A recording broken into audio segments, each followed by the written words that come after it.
বাংলাদেশের কাছে বর্জ্য চাইল চীন। যত্রতত্র পড়ে থাকা ময়লার ভাগাড়গুলোকে প্রক্রিয়াজাত করে বিদ্যুৎ উৎপাদন করতে চায় দেশটি। এতে করে বিদ্যুতের ঘাটতি মোকাবেলা ও পরিবেশ দূষণ কমাতে এ উদ্যোগ সহায়ক হবে বলে আশা করা হচ্ছে। একই সঙ্গে চীন বাংলাদেশের স্পোর্টস ইকোসিস্টেম গড়ে তুলতেও আগ্রহী।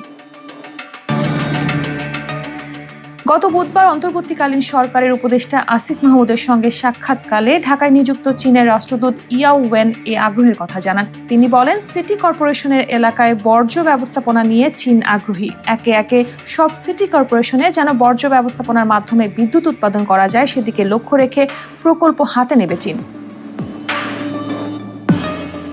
বাংলাদেশ সরকারের পক্ষ থেকেও চীনের প্রস্তাবে ইতিবাচক সাড়া দেওয়া হয়। উপদেষ্টা আসিফ মাহমুদ বলেন, চীনের সহযোগিতায় দেশের সব সিটি কর্পোরেশনের বর্জ্য ব্যবস্থাপনার মাধ্যমে বিদ্যুৎ উৎপাদনে বাংলাদেশ সরকার আগ্রহী।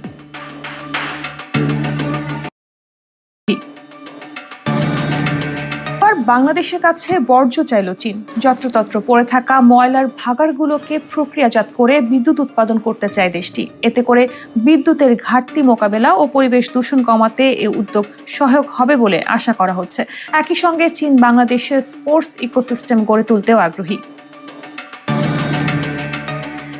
গত বুধবার অন্তর্বর্তীকালীন সরকারের উপদেষ্টা আসিফ মাহমুদের সঙ্গে সাক্ষাৎকালে ঢাকায় নিযুক্ত চীনের রাষ্ট্রদূত ইয়াও ওয়েন এ আগ্রহের কথা জানান। তিনি বলেন, সিটি কর্পোরেশনের এলাকায় বর্জ্য ব্যবস্থাপনা নিয়ে চীন আগ্রহী। একে একে সব সিটি কর্পোরেশনে যেন বর্জ্য ব্যবস্থাপনার মাধ্যমে বিদ্যুৎ উৎপাদন করা যায় সেদিকে লক্ষ্য রেখে প্রকল্প হাতে নেবে চীন।